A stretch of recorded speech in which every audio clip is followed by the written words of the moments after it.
What car has the worst cooling that you have a solution for? The Honda Type R, the FK8, had terrible cooling. Radiator sucked. It just wasn't good. And then guys would put a huge, aftermarket intercooler in front of it. That makes the cooling even worse. We worked with HPD, like on an oil cooler solution. So they were adding those to all the, TCR cars. So from factory, you were getting a CSF cooling package in there. You were getting the radiator and you're getting an oil cooler kit that they were adding in the car. So that was a cool program to work on. Nissan 370Z, terrible cooling system in that car. It's actually a radiator and a condenser module in one. So, it's like all stacked together. It's a pretty interesting way they made it, but I think it's over-engineered, to be honest. And I don't think they really gave it all the real-world testing. And then they definitely didn't take into account adding more power to the car, and it just doesn't have the headroom to support, the tuning and like the aftermarket. So what we did is we actually separated it. We made it a separate radiator and a separate condenser, but we bolted it together.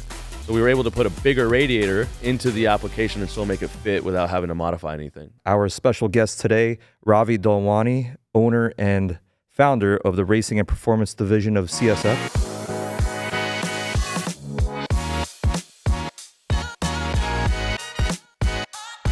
Eat, Sleep, Race podcast. Our special guest today, Ravi Dolwani, owner and founder of the Racing and Performance Division of CSF. Did I say that correctly? Yep, nailed it. And my co-host here and partner, Hugo ESR. What's going on, guys? Let's get into a little bit of the history. I know CSF Radiators has been around since the 40s, but you created a performance division of CSF. Do I have that correct? Yeah, absolutely. So, basically in 2009, when I had graduated from college, my father had been in the business, so he was third generation. I'm fourth generation, and he's doing OEM replacement cooling. And, I grew up a Honda kid, Fast and Furious era was when I was in high school, and I saw what he was doing, and I kind of said, okay, well, this is a family business. I like what he does, but I'm super passionate about like motorsports and, high performance. I said, is there a way I can merge those two things? So that's kind of where, he helped me out a little bit, got to start doing a high performance cooling brand. Obviously it takes a few years to figure it out, but, now we're here 15 years later. So what made you, well, one, since it's a family business, out of high school, was it even an option, like just jump straight into the family business? I think back then, like people really valued like, hey, go to college, get a degree, get an education. I went to school for engineering. Oh, wow. That lasted about a semester because I was partying too hard. So, I switched to economics, and, I actually think that was probably one of the best decisions I could have ever made. Why do you say that? Well, because, it's a global company. You're dealing with different currencies, just from like a macroeconomic level about buying raw material, pricing things appropriately, distribution channels and margin structures and all those things. I mean, you use economics almost every day of your life, right? No matter what you're doing. That exactly. And like engineering, you need to have like a basic understanding of engineering, but a lot of that stuff is like kind of learn on the job, right? Yeah. And if you're like hyper focused and like, hey, I'm going to be in the cooling business, you just need to know everything about cooling. You don't have to go to school for that, right? You can learn it from anybody, right? So that's kind of where I thought, economics was a good trade-off for me. When you originally said that you wanted to do the performance side of thing, you mentioned that your dad was third generation. Was there some sort of like, well, we need somebody to still run the regular side of the business? Not really. I think his idea, and I think his dad did it with him. It was like everyone's kind of find their own way, and it's better to like add on and stack to what CSF is all about. If you can go and pave the way and do something different, but it's still kind of core competency of cooling, then why don't you go give it a shot? So what was your first project for the performance side? He actually tried to do a performance division kind of and tack on to like that whole Fast and Furious craze, and he was making aluminum radiators. It was like cheesy marketing. They weren't even real like pictures of cars. It was like a stock race car with like a CSF graphic put on it. So I tried to start selling all his old inventory that he couldn't really move. But yeah, it was a lot of Honda stuff, Honda, Nissan, that whole import craze that was coming off that Fast and Furious wave. And then when I started to develop products, I kind of really got some recognition in the market by making stuff that hadn't been developed by anybody else. So that was really where we kind of tacked on to like the Porsche stuff, the BMW. I was the first one in the world with a 370Z cooling solution because those cars were overheating like crazy.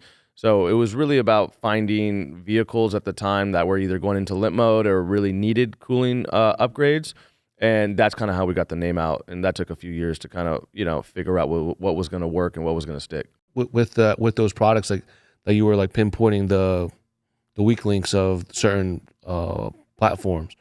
Was that hard to find for you, or you just being in the motorsports? You people must have been complaining to you like through the grapevine. I need a radiator for this. Right. I need a radiator for that. Yeah, and once you put the word out there, like this is what we do, and we really rely on the dealer network and like the ecosystem of Southern California, to right? announce their needs, like what they're seeing. Exactly. We got the tracks out there, all the shops are out there. We're very fortunate that we're a Southern California company, and you start to develop these relationships with these dealers, these racers, and you start to hear like, hey man, I took my Porsche 987 Cayman out to the track, and it's Button Willow, and it's the middle of summer, it's 100 degrees outside, I can only do 2 laps, and these guys are going to the track and they're spending all this money to get there on a day, and if you can't maximize the enjoyment, then what are you doing? So that's really where we kind of said, okay, how do we extend the guys' time on the track so where they can really get the best bang for their track day? Are you personally engineering everything, or do you have a team of engineers at CSF? For the longest time, it was just me. So, and then I realized I was becoming the bottleneck to my own company, right? When you're kind of wearing many hats, just like you guys do, and one day you think you're going to sit down and do a bunch of engineering work, and 50 things get thrown at you before it's even 8 a.m. Yeah. So now we have a full-time engineer. He's been with me for about 2 years, Nice. And him and I work kind of side and side. His name's David. He's great. And so he's a younger kid. I'm trying to be a mentor to him and trying to show him the business aspect of it too, right? I've always told him like, hey, the best type of engineer is a sales engineer. If you can talk the talk and do the walk, and you walk in and be confident about what you can do really well in this business. And that's kind of what I am, right? It's like I can do the selling, I can engineer it, I can come up with a concept and put it all together for customers.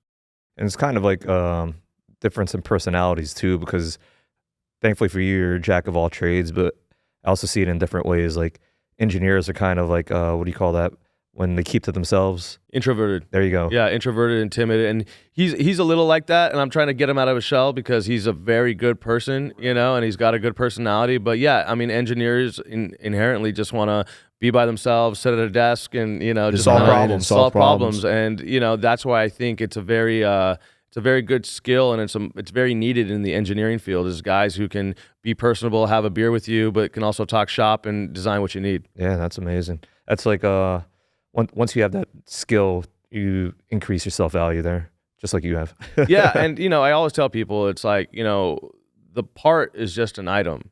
People do business with people, right? So you want to be able to be somebody that people want to be around and interact with, because then they find ways to do more business with you. That's right. So if the product is good, that's great, but the people around it is really what makes the brand. Yeah.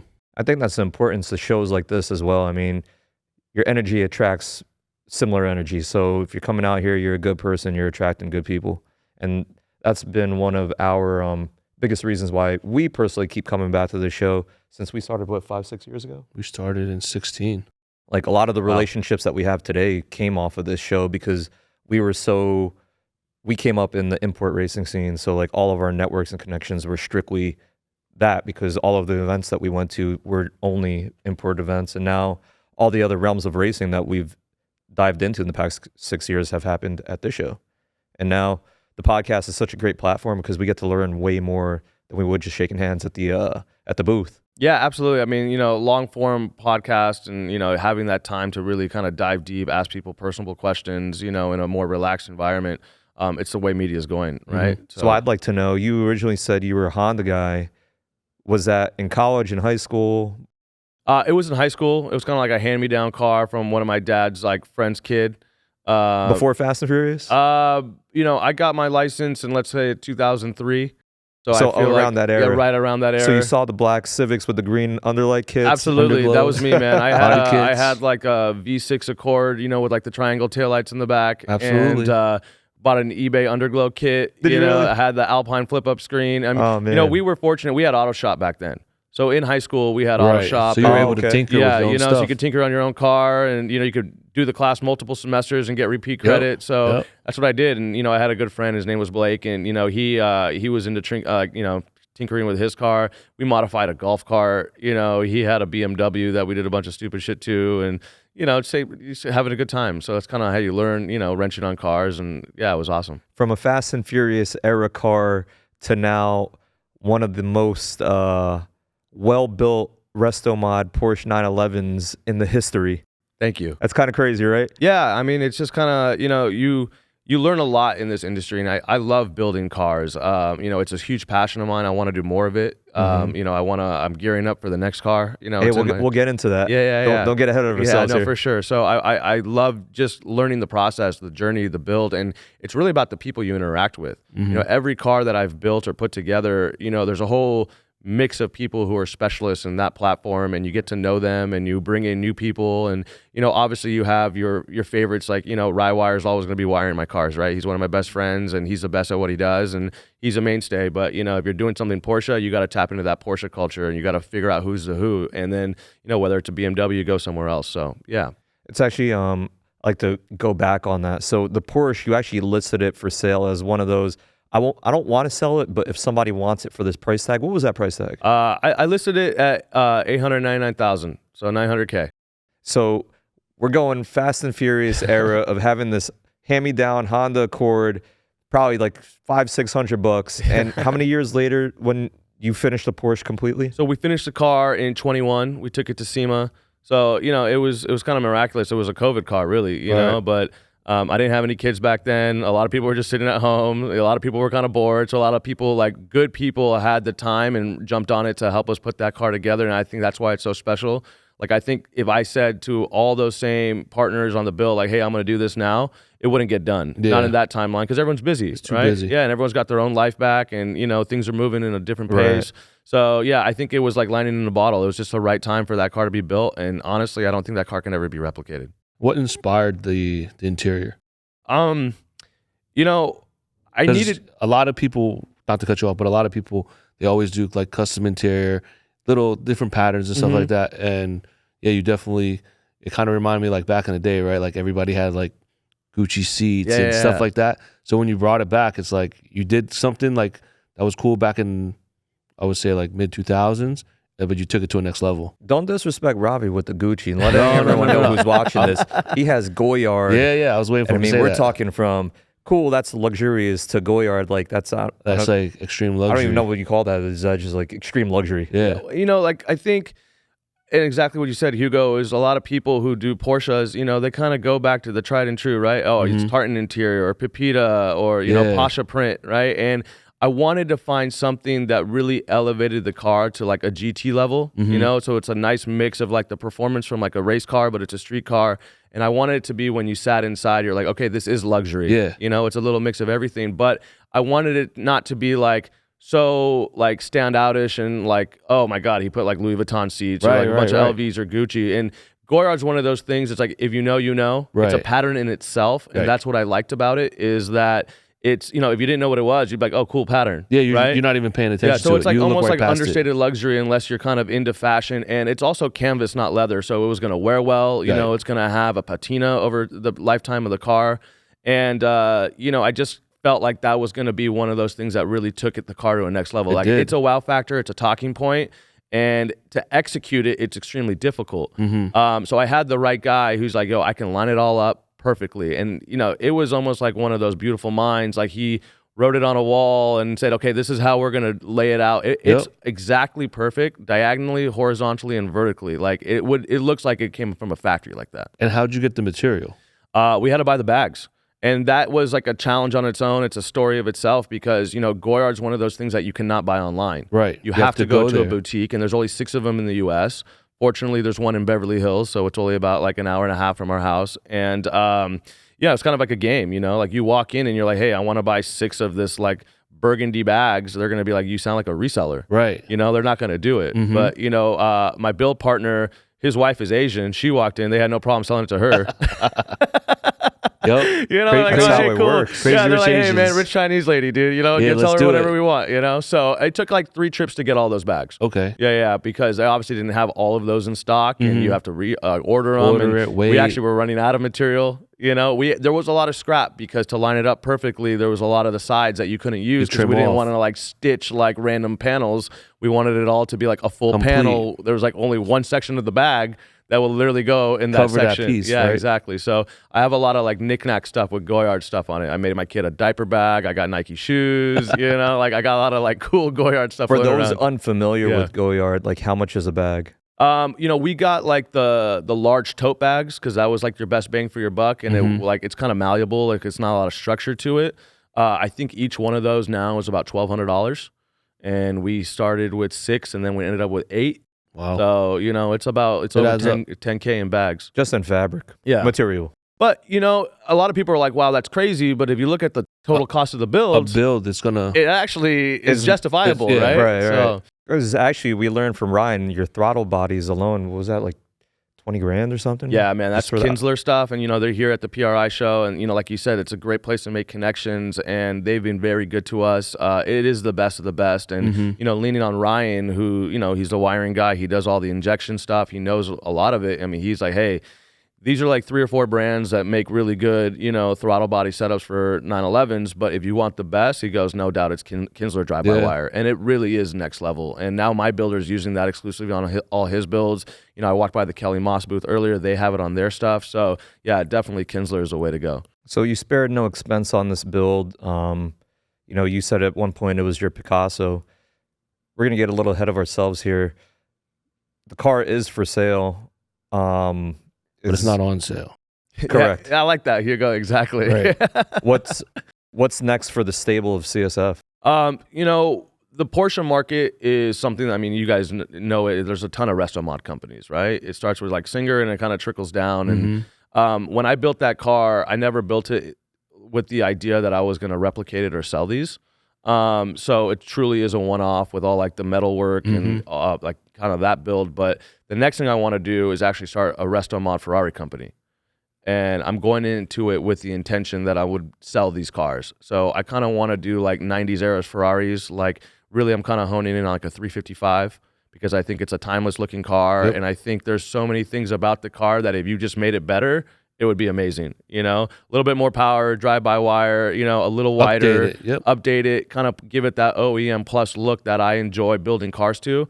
So that's really what I want to do. And now, along with that is, you know, you look at Ferrari, it's almost becoming an asset class in itself, right? And people will pay anything to keep these cars on the road. So not only will I want to build the whole car, we want to have an engine program. Yeah, so, be able to support it. Yeah, support the car. So, you know, even if you don't want the whole car, but you want to get your engine rebuilt or you need the parts for it, we want to develop that whole program. And also any of the parts that we make for the specific car will be available for sale. You know, like Porsche, why there's so many of these resto mod companies is because Porsche Classic exists. They are supporting these classic cars staying on the road. Yep. But really, a lot of these other brands don't have that. No. So I really want to become like Ferrari Classic, right? And develop these parts and then take them to market, stock them in my warehouse, and really be able to use all the knowledge that I have from owning a company that does distribution to be able to do that and offer these parts, and you can buy them from anywhere in the world. Oh, that'd be awesome. So the biggest takeaway I'm getting from this is going to the business side of things. You're an entrepreneur at heart, right? So it's already like people will look at you like, dude, you already have CSF. The parent company is massive. The performance company is booming. You're thinking about doing a multi-million-dollar Ferrari company. Like that just shows your personality in general. Like I'm You're sure always thinking forward. you probably even have other businesses that we didn't even touch upon yet that you're involved in. Yeah, you know, I live and breathe CSF. You know, I'm hyper focused on it, but I have all these other passions, and like I love what I do. But I was thinking about this, like after I built that Porsche, I was like, man, am I gonna be like 6 years old selling BMW radiators? Like, is there anything else out there for me that could be a challenge and I can kind of tack on and like let that be part of my legacy? You know, so that's why I was like, and I love deals, man. I love chasing it. I love business. You know, I love pushing myself. I love the people that you get to meet, the places you get to go. And I just think that's something that is calling for me to do. And, you know, I want to give it a shot. That's cool, man. Looking forward to seeing the light of day of that whole idea coming to fruition. I don't even doubt if you're probably not even going to have to sell the Porsche. The Yeah. itch in you is just gonna make the Ferrari thing happen sooner than later. Exactly. I don't want to sell the Porsche. My wife was like, "Hey, man, this is something super unique. Like, you're gonna hate it if you sell this." And I'm like, "Oh, you're probably right." But the money would be nice. I think the capital investment to do this Ferrari thing right is like to do it like exceptional at the same level of going to Pebble Beach and Goodwood and like All the really laying it out concourses there at and a high stuff. level. I think I need about $3 million. I don't want to just build one car. I want to build two at the same time. Because I want to give people the concept of like, hey, you can get it from A to Z. One of them might be a Berlento, one of them might be a Spider, one might be more race, one might be more like coach and elegance, like GT, and tell people like, hey, what do you really want, right? If they only see one car, I think that's it. But if they see two different samples, cars, yeah. now their imagination starts to move and they start saying, okay, maybe this is what I want for mine. So, I think it's the right time. I really think right now we are literally in the golden era of, car modification. People our generation, they're looking back and saying the car that I would really want is something from like the early 2000s or like the 90s, because that's what we grew up and that's kind of what you want to make better, right? And I think now with the way technology is and the stuff you see at these shows, it's like you walk by these booths and these companies you never heard of and they're making like amazing product, Right. and you can literally say like, damn, this is going to be big, right? I want to bring in a lot of these like newer brands and kind of just push the limits on what a vehicle can be. Right. Yeah, and especially obviously you have such a great network that you've built in recent years. I don't see any doubt that this is going to come to the light of day very soon. So we got a little bit ahead of ourselves going straight into the cars. I actually have one more question relevant to that. You mentioned the Honda Accord that you started with. Now you have this very expensive concourse. If not, this car belongs in a museum. Porsche. Do you have anything in between in your stable? Yeah, I mean, I actually still have I have a DC5 RSX. I daily it. Oh, nice. Yeah. It's got a 300 horsepower NA motor. Oh, wow. Yeah, Daily. So daily. Yeah, So- I'm basically dailying a race car on the freeway every day in LA. So that's awesome. It's a hatchback. I stop at the powder coater. I throw a bunch of parts in the back. I've repainted the car. I've done a bunch of stuff. So that's an awesome build. And Still a Honda guy. yeah, still a Honda guy, man. And my wife goes, "Why do you still have this car? Like you look like an idiot." I'm like, "No, you don't get it, babe." If you're a Honda guy, you always be a Honda guy. I have a new RS6. So that's pretty cool. It's it's got bronze wheels, it's green, tan interior. So I really like that. And I have an M5. I got a 2015 M5, so a little bit more like analog BMW sedan. I have a 996 turbo. That's a paint to sample. So I got a few cars. I got the Evo race car still that we campaign in Global Time Attack, and we have a professional driver for that. So yeah, that's kind of what my stable is right now. That's cool. And just let it be known, this Porsche, even though I did mention it should be in a museum, if not always on a concourse, can also be for sale at on Beverly Hills, Rodeo Drive. It's been on the track, right? Yeah, absolutely. I mean, I drive it a lot. I've taken it on a rally. I went through like Idaho and Oregon with it. Put miles through that car. Yeah, it put miles on it. I mean, it was shipped to Europe this past summer.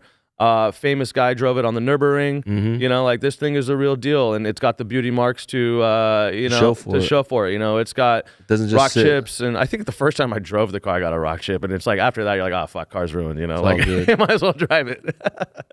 So I took it to the track for a magazine shoot. So we were at Fontana Speedway. It's definitely got the miles on it, man, and I drive it like I stole it, dude. I mean, there's no other way to do it. Now with you, with CSF, you're always, it almost seems like you don't miss a beat, especially when it comes to the product development, new models, new variations. Are you able to get access to some of these cars early or just certain parts? Or do you just share, do you purchase cars for development, or you just work with different shops? Because we're in Southern California, this is like where it all starts. And we're very fortunate that we have such a good relationship with so many different dealers and so many different segments that we can really reach out to them and we can get our hands on these cars quick. Whether it's a new Lamborghini Revuelto, Bowden's got the first one. He let me take it apart, take the OE parts out and, get going on it. So we try to be first to market. We try to use our contacts. If I can avoid buying cars to just do product development, I always try to lean on, what's the most efficient, cost-effective way of doing it. And so that's what we try to do, right? Sometimes we have a little bit more of a challenge of, because CSF is a global brand, we want to make Toyota Yaris parts. Well, those cars aren't here, but they're in Mexico. So we got guys coming up from Mexico with cars and doing product development, or, now thankfully with like 3D scanning, there's a lot of ways that you can pass files back and forth. Right. So especially now that I got, more engineering support, we can spend a little bit more time to, kind of figure out how to put the puzzle together. That's awesome. Why CSF versus your competitors?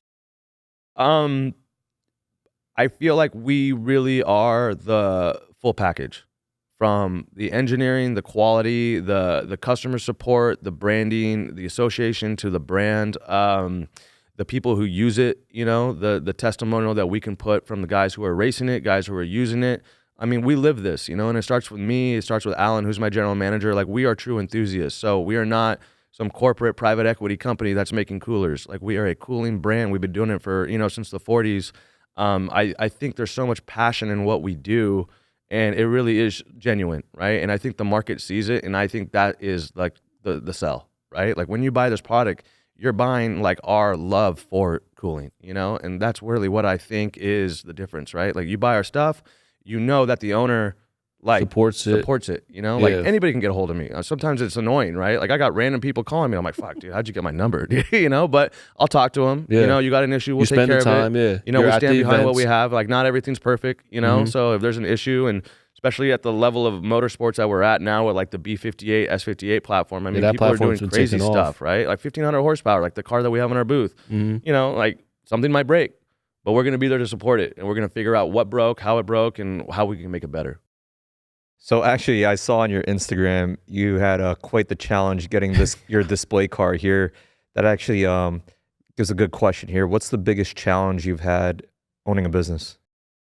He's like, this BMW. No, I think the biggest challenge of owning a business is employees, because I'm not just taking care of my family, I'm taking care of 30 people's families, and we got to understand that, when you walk into work, we want you to be hyper-focused and, come to work and be ready to do what your job is, but everyone's carrying their personal problems around. Right. And I got to be sensitive to the fact that how to manage that, like, people might have health issues or their family has health issues. And like, how do you be a compassionate owner? Because I'm also going through stuff, you know what I'm saying? So like, people got to be able to like put it aside and be like, okay, how do I run my business and how do I deal with these challenges? Like, maybe this person's got to be gone for 3 or 4 weeks. Who can pick up the slack? Right. Or, man, maybe this guy is hungover and he ain't coming on Monday, but he's good at what he does. How do you motivate him to change his lifestyle to be able to be a better person, not just professionally, but personally, right? Or maybe people are going through substance abuse problems, or they're going through a divorce, or like, there's so many things that are happening with people's lives. And it's like, how do you manage that, right? Obviously during COVID, the supply chain issues and like logistics, like the manufacturing component to it, and things are always changing in the world, whether it's going to be tariffs or there's wars in certain countries, or, you can't get space on a container. So there's a million things that are happening. And I think for like my business, I'm where all the biggest problems come to me, right? The ones that people don't have an answer for, they land on my desk. So sometimes being a business owner, that's a challenge. Like, everybody else is doing something they enjoy, and all the non-fun stuff that people never talk about are on my desk, right? So I would say those are a couple of the things that, are the challenges that you face every day. So I like that you brought that up, the challenge with employees. Like, is that something you learn how to resolve formally, or are you just right off the gate, like, you already knew how to deal with it? Did you take classes for it? Like, no, I think it's all experience, and I've made a lot of mistakes with employees. I've lost employees because of the way I've dealt with it, right? I'm not a perfect boss. I can actually be kind of an asshole, and sometimes I take that home and I see how it affects my family, and it's like, you always want to figure out how can you be a better person tomorrow, and it starts today. Right. So yeah, I think it's just realizing what mistakes you've made, and kind of, as you get older, you kind of understand a little bit more. And as you get kids, you start to be a little bit more compassionate and understand what other people are going through, right. So I just think it's just live and learn, right? You have to just understand, like, okay, well, I made that mistake last time. Let's not make it again. Yeah, I like that. Yeah, that was one of my questions for you. I was like, knowing you from before you had a kid to now that you are a dad, like, that definitely changed. Like, I could see that your persona changed a little bit. You're more, like, not softer, but you, like you said, you see the differences. Empathetic. Yeah. You know what I'm saying? Yeah, like, sure. you see that because, like you said, someone dealing with that, you don't go through that experience, and then now all of a sudden you're like, man, this kid was crying all night. I see why he couldn't, like, he's late, or whatever the reason may be. You know what I mean? Yeah, I mean, once you have a kid, everything changes. Like, now it's all for him, you know, and I also understand like how much work my wife puts into it, right? Like she's at home with the kid and she's raising the family. I mean, it's not an easy job. Like sometimes I'm at home with him and I'm like, man, I can't wait to go back to work. I don't know how you do it. You know, he's 2.5. He's running around like crazy. I mean, the amount of energy that he has, he's a great kid. And but you got to put time into it, right? And all my employees who have kids and growing families, they're dealing with the same thing. Like, I understand why they come into work tired, you know, or I understand why they came in late, you know. And you didn't really see that 3-4 years ago. Yeah, I mean, unless you're only 2 years into being a dad, right? Yeah, he's like 2.5 now, you know, and unless you're living it, certain experiences. Yeah, my kid was up all night. I'm like, okay, whatever, dude. Like, can't be that bad, right? But then when you live it, you're like, okay, I get exactly what he's going through, you know. So yeah, it's just a part of growing up and trying to, like I said, trying to manage everything, manage it all. So you went to college, then you started the business. How many years are you in total in the business? We just had our 15th anniversary. Congratulations. Yeah, thank you. So, and to be honest, like I almost stopped doing it after year 4. Like it just wasn't going anywhere. You know, I didn't realize. What do you mean? I think it was a big slice of humble pie because, like, you know, my dad has a very successful business and he's in the cooling. You know, he's been doing cooling for a long time. I thought walking into places, piggyback off that, and saying, "Hey, I'm from CSF. You know, we have a high performance division." Like, it'd be like, "Oh, cool, yeah, we know what CSF is." And most people had no idea who CSF was because it's just a completely different industry, right? Like, you're doing high performance race stuff. Like, why would you need to know what the OEM replacement brand is? Right. You know, so it was almost like starting again from zero. And just understanding like the level and the quality that the product had to be built to just get your foot in the door, you know? A lot of people were like, you know, I'd walk in, I'm like, oh, I'm a cooling brand. I'm like, oh, we're cool, dude. We got Koyo, we got Mishimoto. Like, we don't need another one, right? Like, where do you fit in? And why do we need to change what's working for us already? And, you know, that was kind of where, you know, I was trying to get dealers and, you know, I used to sell parts on eBay. I mean, that's how I was just trying to get by, you know, with this brand. And then it was trying to find some dealers. Thankfully, there's a few people in Southern California who jumped on. A couple of Formula Drift guys started using the stuff, but we couldn't get any distributors for a while. You know, until you can get into distribution and start moving like significant volume, you're losing money, you know? Yeah, you can sell 20, 30, 40 parts a month, but like that ain't it. You know, you need people to be buying pallets, and like that's kind of what the business is based off. So I remember just, you know, my dad helped me go to the SEMA show a couple times, and, you know, he kicked the bill for it, and whatever money I was making was literally getting dropped back into, you know, marketing and investing into the brand. I remember that just year 4 at SEMA, I was like, dude, if I don't get a distributor this year, like this might be it. This is right. You know, and I just remember being at the booth and I'm like, fuck, dude, like the guys that I try to schedule meetings with, they're not coming. And like, yeah, so it was a little disheartening, and I was like, maybe I can't do this, you know, maybe. But, you know, between year 4 and 5, it finally clicked. A couple guys signed on. So what was that turning point from I'm about to give up to, all right, now we got something? I really think people's greatness happens when they're about to give up. If you can just push a little bit more through that ceiling, like that's where things will kind of like check off, right? And I remember that year, Michael SO1 Formula Drift. Okay. He was using our cooling systems. That got a lot of notoriety because I was in a BMW, right? Yeah, E46. Yeah, exactly. He was driving a BMW E46, and I remember like he was at Texas against Chris Forsberg, and it was super hot. And Chris was sponsored by Mishimoto, and he kept on having to call timeout because his car was overheating. And Mike would just zoom back up to the line, and they did like 3 or 4 one more times. Yeah. And Mike was just ready, you know. And he really shouted out CSF, you know, and really kind of said, hey, you know, these are the coolers that I'm using. Ron Bergenholtz was another person who gave me a chance, you know, on the full tilt Mazda RX-8 that he built for, you know, back in the day. You know, there was a couple Global Time Attack guys who started using our Porsche stuff. You know, they were out in the summertime tracking their car the whole session. GMG, which is a huge Porsche shop out in Los Angeles, they helped me, and they started putting all of our coolers on their cars. So, you know, the word just started to get out, and finally I had a couple small WDs, you know, like regional guys started taking the line on, and it kind of grew, and then, you know, the Moto Vicities, the Turn 14s, you know, like the Premiers, like these guys started to jump on the brand. And, you know, I would say like that year 4 or 5 is really when things started to take off. That's like that meme that you always see where the guy's like digging for gold. Yep. And he's like about to give up, and then you see like all the nuggets are over there. Like that's like kind of like the similar situation when you went through, right? Yeah, absolutely. I mean, I wouldn't be here talking to you guys if I decided to like, you know, just I'll just go do what my dad's doing. You'd be at Apex. Yeah, exactly. I'd be at Apex, right? So yeah, so and I try to mentor like the younger generation, you know, like I'm in my late 30s now. I'm 37, and you know, I see a lot of guys coming up and they're like 23 or 25 or, you know, late 20s, and they have a brand, and, you know, we want to go to the SEMA show. And I tell them, I'm like, hey, listen, like you need to have a 5-year plan.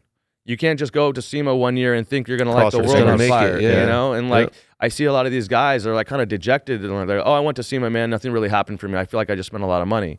And I'm like, Well, I'll tell you where Yeah. they first messed up. They should have came to PRI first. yeah, I should have. right? Yeah, exactly. And you know, I think this show is a great place for people to kind of use it as a launch point. It's way more cost effective.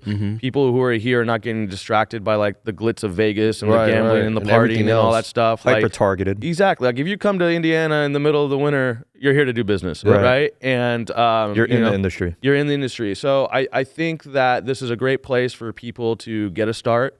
I always recommend people before you jump in to go to a trade show, walk the show Walk one it. year. Oh, You know, absolutely. because then you understand like where's my booth going to be. Yeah. You know, typically, you know, the rookies get put in place that's not so attractive. So you have to understand who's your rep at PRI or at SEMA and kind of Yeah. like finagle and be like, hey, I've walked the show. Maybe this isn't the right place for me. Like I'm in a very unique spot. I'm in the hallway. Right. But that's the best part of that hallway where you're right next to the PRI merchandise store. Like I walked the show, and when they said this is what we're going to give you, I said, okay, I'll take it. I don't And want to you've been be there in for one how of these. many years now? I've been there for 8 years. So this is Yeah. our 8th year at PRI, and they're always like, hey, dude, you know, you have enough seniority. Do you want to move into the hall? And I'm like, people kind of know that we're here now, you know? Oh, that's And your spot now. That's our spot. So it is We did different, the yeah. opposite. We were in the hallway Yes. where no one cared Well, we about were us. in a room. Oh yeah, at yeah, first. yeah. We When we so started. exactly what you said. We went through the ranks. We had no in. So we started out in the corner room where nobody came in, and we were still happy when we left. Yeah. Yeah.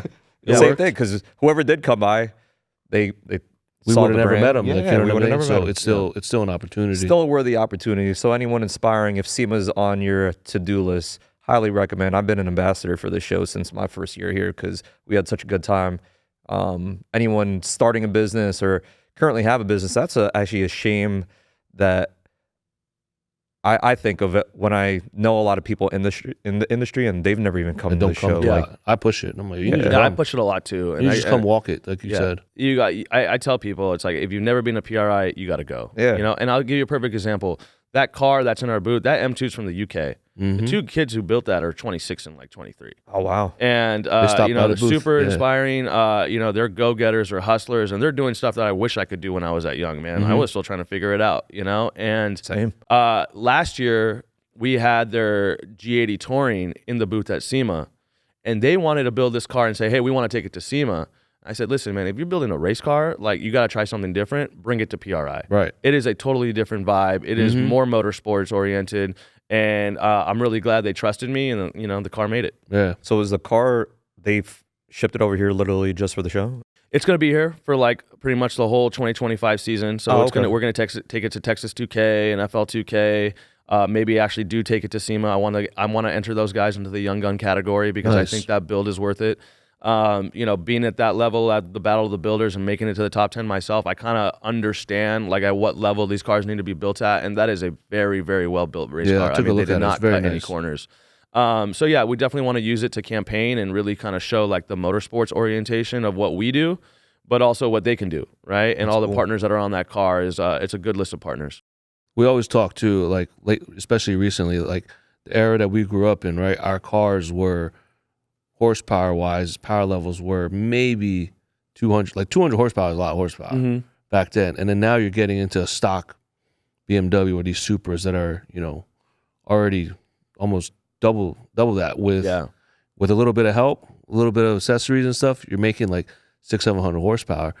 Do you see that big jump like as a benefit or kind of like a Because these cars already because have these cars the are so performance fast now. radiators or what- it's Yeah. like do you see what am I looking for, a negative side where like these kids can't even handle the horsepower? Yeah, I mean that there's something to that, right? I mean, from a business side, it helps because the more power you put in it, the more heat you're generating, and you need to cool it down. So there's obviously now more of a need for the cooling components that we manufacture. I definitely think there's a lot of people who can't handle the power. I mean, even like, you know, my buddy, he's got a Ferrari F8. First time he took it out, he spun out. You know, he wasn't ready for it. You know what I'm saying? Like, he didn't realize the dynamics of the vehicle because all cars are different, right? And the way you drive it, you have to really learn it. You know, even for me, jumping into an air-cooled Porsche, it's like not driving like any other car, right? So you have to really understand the dynamics. And sometimes these kids are like, oh, I got a 500 horsepower. Like immediately from the dealer, they're like, hey, let's turn it it's to 700, crazy. 800 horsepower. you guys are out in, the eastern side, New York, New Jersey. You see what's going on with the street racing culture there. Yeah. And you've heard recently about some of the guys who've lost their life because of it. And those guys are experienced dudes, So it's not just, it could happen to anybody, right? And there's a risk when you take your car out, whether it's on the track or on the street, something can happen. And it is very, very dangerous now, even with all the safety. It is still a dangerous motorsport, right? You have to try to minimize that risk and try to be as safe as possible with the cage, the suit, Hans device, helmet. Don't skimp out on that safety stuff, Safety right? is important. Especially if you got families, like you have to think about all this stuff now. I used to do the half-mile racing. I had a 1,000 horsepower 991 Turbo S. And I did the half-mile racing. I loved it. It was cool. We were getting close to 200 miles an hour. And I just remember my wife was just like, that's it. Like, one more race. I'm like, all right, I'll do one more. And that's it. So I don't know if I'll even get back into the seat, because, and it's not just my family. I'm like, what happens to my business if something happens to me, So I try to minimize the risk and all that stuff, try to do better at taking care of myself on the health level. But yeah, it's wild what's happening with these cars these days. Because I feel like when we were all driving cars, we have good seat time, like years of seat time from the gradual power increases, where it's like now it's like, instant. Those kids just getting 500 horsepower cars from factory. Yeah, I mean, like I've driven in some of guys who do the twin turbo builds, V10s. You get in there, it's like a roller coaster. You're like, I'm ready to throw up. I'm like, these guys are like, they hit the gas and like you never even felt that type of acceleration before, No, I mean, it's really getting wild. So, and it's even happening on like the electric cars. Mm-hmm. Some of these guys got these Teslas and the plaid models, but like the tires aren't ready for those cars, Nope. So. And the different weather conditions, I think people really underestimate when they go out to the street. When people start street racing in the wintertime, it's a totally different ballgame with your tires aren't heated up. And so it could be something that you have to really understand the dynamics of the vehicle that you drive, get the seat time, and understand the risk that goes into it as well. Which platform would you say the best? BMW? I would say Porsche and BMW, we know very well. The B58, S58 market is such a competitive market, not just at the racer level, but at the manufacturing level. Like everyone's cutting out for each other's throats. So we've really understood that car inside and out. We're always learning. We're always talking to the tuners. We're getting so much data from the logs and understanding, IATs and what's happening in like boost by gear and all the things that are affecting the cooling system and how we can improve our parts to make it better. And it's not just for drag racing, because there's guys who are doing track stuff, half mile stuff, quarter mile stuff, street stuff, canyon carving. I mean, there's so many different aspects of motorsports that those vehicles are being used. I really obviously got into air-cooled Porsche, right, because of building one and understanding more about that. So I took a real big passion for the knowledge and understanding more about that.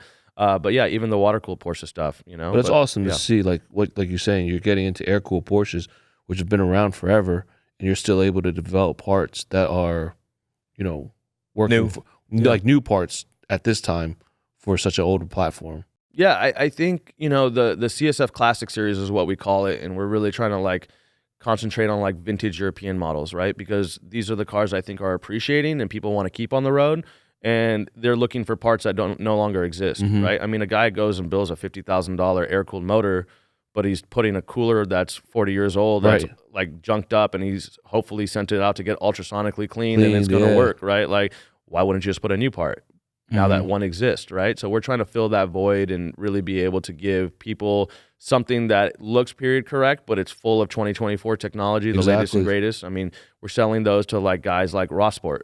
Every engine that leaves his place now has a CSF cooler on it. So yeah, it's been awesome. So going back to motorsports, BMW platform, you have a lot of knowledge about different forms of racing. You mentioned the track, drag racing. What BMW platform would you say is the best in general for racing? Depends on what type of racing you're talking about. I think from a drag race aspect, the new B58 and S58, you can't beat it. I mean, this is like the next GTR. These cars are going to be around for the next 10, 15 years of people racing. Why do you say that? Because it's like the best bang for your buck. I mean, you can buy a $70,000, $80,000 M3 and you put 30 grand into it and you literally have a It's 7-second going, like, car. yeah. You know, like that is really where the market's at, right? And you know, so I definitely think people are going to start putting those motors into other applications. I think you're going to start seeing a lot of like engine swaps once like people figure out like transmission swaps and All like the some of those electronics things. with it, And the yeah. transmission is great on that car. The ZF8, that's a 8-speed automatic in there is like a, you know, there's guys beef those up. I mean, those are bulletproof transmissions. So I definitely think those will be around. I think if you're looking at other BMW motors like S54, I was in the E46 M3. People put those. Still a strong motor. It's a strong motor. It's great for the track. The E92 M3 motor, you know, that's the V8. That's really good. So I've seen a lot of guys do V10 swaps on S60s, you know, like, so there's a lot of things that I think are great about BMW motors, and there's a great aftermarket support for it, right? There's a lot of guys building those motors. You can buy all the parts, you know, so I think those are awesome. So yeah, that's what I think about the BMW. B58 or S58 in terms of drag racing? I think the B58 motor is more developed because it's been around longer, but I definitely think the S58 is going to be where it's at. It's catching up, and it's newer. It's got some more advanced features to it. You know, now a lot of those cars, you know, have X-Drive, so it's 4-wheel drive. Like that M2 that we have in the booth, we converted that to X-Drive. So that's a 4-wheel drive because you got to put the power down, right? So I think there's there's something there with like guys who have got M3s, or you know, maybe the new M2 is going to be X-Drive. They talk about a new Super Edition might be X-Drive. So yeah, that I think is a big advantage. And then how about the Porsches? Let's go water cooled. What on track? What would you say is the best car? The thing about the Porsches from the water cooled side, I'm a big turbo guy. Right, so if you're doing drag racing or half-mile racing, I mean, that's where you can get the biggest bang for your buck, right? So the 991 guys, I mean, you can buy a 991 turbo now for like close to $100K, and they're obviously more expensive to modify, maintain, and work on. But you know, there's guys doing 1,200, 1,300 horsepower out of those cars now. You know, 1,500 horsepower out of those cars. So I think 991 turbo is a good motor. 992 is getting better and better. You know, guys are already doing about 1,000 wheel out of those cars. So as the platforms develop, the latest, you know, era of those vehicles will always be good, but on the track, you can't beat a GT3.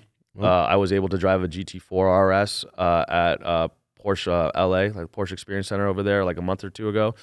That's a great car. I think the Cayman's great. You know, it's a good mid-engine car, and it's, you know, it's agile, it's light, and you know, you can put some extra power into it. I think from a street car performance-wise, the new 992 Carreras that are turbocharged. It's great bang for your buck. Yeah, because you can get a little tune and a little tune, some bolt-on mods, and you have like turbo performance or better, but it's not a $250,000 car. Right. You can get out of the door with all these mods for like $140,000, right? And it's a great looking car. So yeah, so we see a lot of this in the market of what people are doing now that a lot more cars are coming turboed. You can really, you know, it opens up the door for tuning and little upgrades that get the car going. Yep. You have the analytics, you've heard people complaining, you've solved the problems. What car has the worst cooling that you have a solution for? The Honda Type R, the FK8, had terrible cooling. Radiator was too small, right? Yeah, there was no radiator. It just wasn't good. And then guys would put a huge, you know, aftermarket intercooler in front of it. That makes the cooling even worse. We worked with HPD. Like on an oil cooler solution, so they were adding those to all the you know, TCR cars. Oh wow! So from factory, you were getting a CSF cooling package in there. You were getting a radiator and you're getting an oil cooler kit that they were adding in the car. So that was a cool program to work on. You know, Nissan 370Z, terrible cooling system in that car. It's actually a radiator and a condenser module in one. Oh wow, I didn't even know. So you know, it's like all stacked together. It's a pretty interesting way they made it, but I think it's over-engineered, to be honest. And I don't think they really gave it all the real-world testing. And then they definitely didn't take into account adding more power to the car, and it just doesn't have the headroom to support, you know, the tuning and like the aftermarket. So what we did is we actually separated it. We made it a separate radiator and a separate condenser, but we bolted together. So we were able to put a bigger radiator into the application and still make it fit without having to modify anything. Nice. So anyone looking to get a FK8 or a 370, just have an expectation you're going to need a CSF replacement soon. Yeah, so that's what keeps us in business. We laugh. Or it's like when we hear these guys and oh, there's a problem. I'm like, great. And at least we have something that we can sell. Like, you know? right. Yes. Yeah. The things that you sell the most are not what people want. It's what people need. Yeah, no, That's And right. that's 100%. really what we try to Because there's like tons of dial cars in. there's tons of those models on the road. So, you know, if car's overheating, you can't drive it. Yeah. And, you know, the sweet spot for us is not necessarily new cars unless there's a problem. That's always great. But it's always cars that are like 7 to 15 years old, right? Because there's a replacement aspect. Yeah. Like if they're going to replace Car's their already been original through its radiator because paces. it's broken or it starts leaking or whatever, Mhm. might as well put a better one in there. Absolutely. Right? So, yeah, that's what's good for us. So people have an idea of how big CSF is. I actually saw this picture on the website, like the facility. I think it's in Rancho Cucamonga. Yeah. It's huge. Yeah, it's a nice sized warehouse. Don't be modest. It's a 75,000 square foot warehouse, and then we also have one in Virginia as well. So between those two warehouses, we keep over 150,000 parts in stock. Big operation, and Yeah. that's not even including the distributors that you're Exactly. So going to. the supply chain, there's a lot of CSF on shelves, a lot of CSF in cars, CSF in our warehouse. So, you know, we just try to keep investing back into the company. You know, it's not going anywhere. I got a son, maybe he'll be fifth generation next, you know. So trying to just figure out different things that need cooling. Yeah. Hey, so we actually have a brand and some products that can help inspire your son to be a gearhead. Yep. Called Fast Kids Club. We got Absolutely. these books that if you start reading to him now, there's a high chance that he's going to be very interested in cars growing up. He loves cars. We have a couple of the books, and I think you gave them to me like a couple years ago when you knew I was having a kid. So you're saying R should be for radiator? Yeah, and I think I sent you a picture last year of, you know, my wife was reading him the book, and yeah, he loves cars. I've been FaceTiming him. He's like, Dad, show me another car. Show me another car. And he would just keep going on and on and Oh on. man, we So, love hearing that's stories awesome. like that. yeah, so it's nice to have him, you know, taking on to what, you know, I do. I take him to Cars and Coffee on the weekends, you know, and whenever he's around cars, just got him a little Power Wheels. And it's great because he always see me like detailing my car. Now when he gets out of he his wants Power to clean Wheels, it. he cleans his car. Gotta wipe it you down. know? That's awesome, man. And it teaches him discipline, right? Mhm. You can't cut corners. You got to do everything right. You know, I'm kind of stringent in that, and I try to like just be the best that I can be, and I'm trying to pass that, you know, ethos down to him as well. Planting the seed. Yeah, exactly. Did your dad do that to you? Yeah, I think. So your dad's a car guy at heart too? You know, he actually had a 1981 911 SC that was silver. Wow. And I didn't really decide to make mine silver because of that. It just happened to be that way, that Mhm. that was just going to be the color that it, like I thought was going to be the right color for the car. But it's just kind of, I guess it's, you know, Full circle moment. yeah, full circle when he Yeah. had that car. And, you know, I kind of grew up watching him drive that. And, you know, I was like, wow, that's an awesome car, you know? Yeah. And there I go building one. And I guess there's planting seeds, right? Your dad Yeah. kind of put the pea seed in you early. Yeah. That's cool. I mean, I don't think many people know this. I know it because I've did a little deep dive on CSF. Company is originally founded in India. Yes. Yeah. So, you know, we were a Dunlop tire dealer in the city of Bombay, and we then started repairing radiators. You know, that we kind of became like the go-to place in the city. Like, you know, everything was kind of copper brass back then. If we needed to get it repaired or fixed, we would do it In the 40s. in the 40s. And then it kind of turned into like, okay, well, maybe we need to start making radiators because not every one of them can be repaired. And it kind of just grew from that. My great uncle, he's 87. He actually still runs that factory.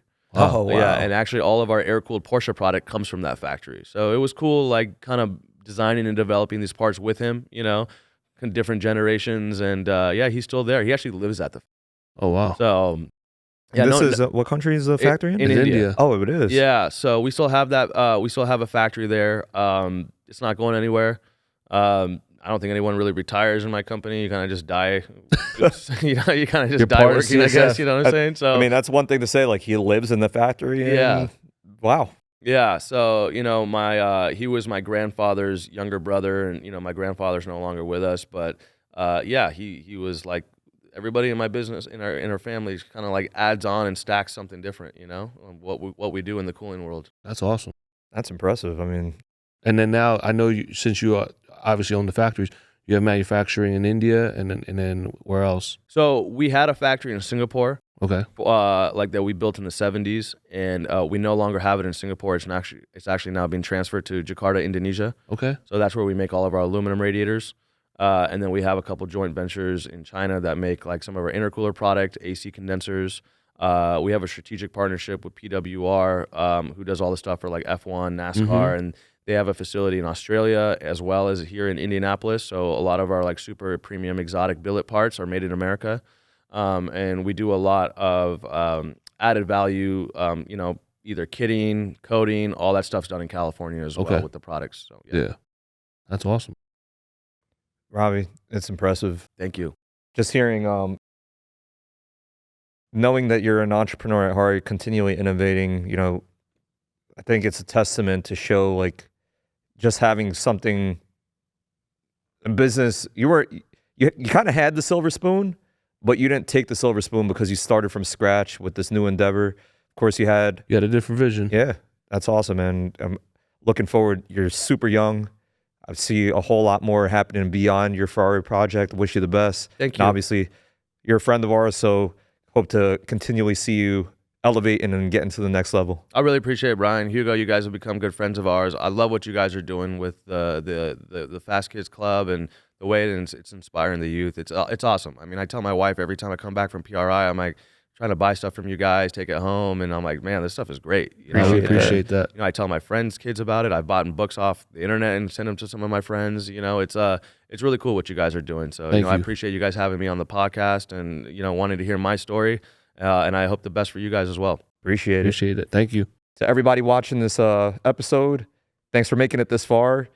And if you like this episode, please like, comment, subscribe.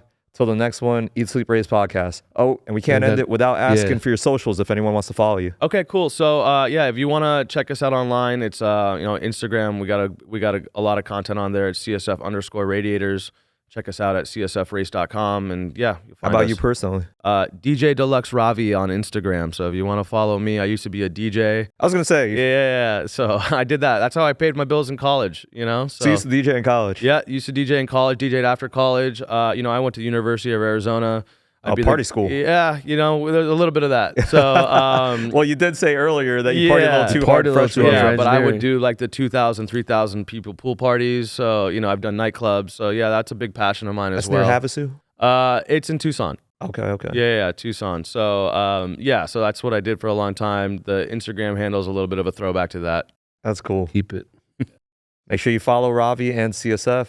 Till the next episode. Thanks, guys.